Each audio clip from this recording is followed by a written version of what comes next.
Merci. Évoquer la diversité, l'équité, l'inclusion, les relations interpersonnelles, évaluer et améliorer le climat social au sein de notre collectivité, promouvoir une culture commune positive et équitable, aider à élaborer des politiques et des programmes sociaux.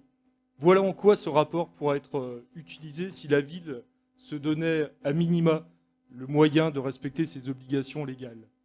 Alors certes, ce rapport social a évolué et se présente désormais sous la forme d'une synthèse.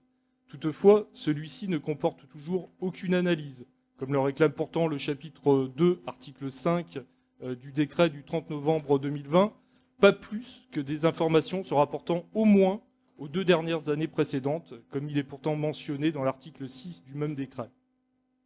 Pire, même, puisque les indicateurs relatifs à l'égalité professionnelle et notamment les comparaisons de rémunération entre hommes et femmes ont disparu. Ces inégalités ont sans doute été gommées au sein de notre collectivité depuis l'année dernière. Les indicateurs relatifs au nombre d'accidents du travail ont eux aussi disparu. C'est vrai, c'est tellement peu important. Vous l'aurez compris, nous sommes encore une fois profondément déçus, tant sur la forme que sur le fond. Mais au final, ce n'est pas si surprenant, tant ce rapport est à l'image de la conception du dialogue social appliqué depuis de longues années au sein de notre ville, c'est-à-dire vide.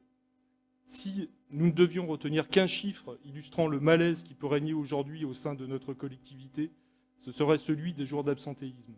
Plus 16% pour les agents fonctionnaires, plus 63% pour les agents contractuels. Par ailleurs, cette semaine, vous devez faire face à une mobilisation historique des agents territoriaux de la ville. Ils vous ont demandé en amont de pouvoir s'exprimer devant ce conseil. Vous avez refusé. Ils se mobilisent aujourd'hui à 17h. Aussi, nous souhaiterions qu'ils puissent s'exprimer devant cette assemblée.